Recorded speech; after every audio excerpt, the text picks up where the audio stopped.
We begin tonight with a push to change the way Texas education is funded.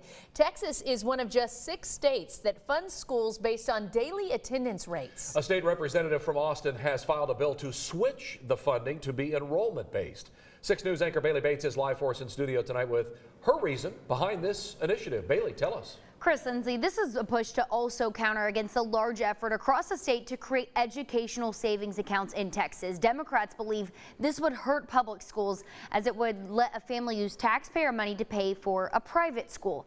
State Representative Gina Hinojosa, a Democrat from Austin, told her sister station in Dallas House Bill 31 would ensure money stays with Texas public education.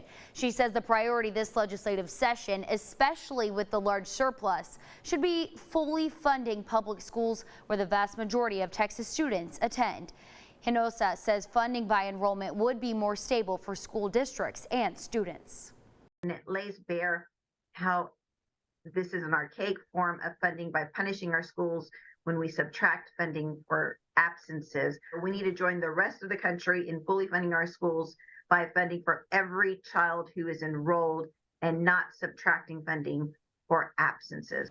The Democrat says this same bill was filed last legislative session and it had some bipartisan support. So she's hopeful this is the year Texas gets on board with switching to what she calls a more accurate measure for funding. Now, Governor Greg Abbott has been campaigning for school choice statewide, including this morning on the Capitol steps. He's all in on passing Senate Bill 8 this legislative session, creating school vouchers here in Texas. All right, Bailey, I know that the Attorney General Ken Paxton has issued an opinion saying that school vouchers are legal in Texas.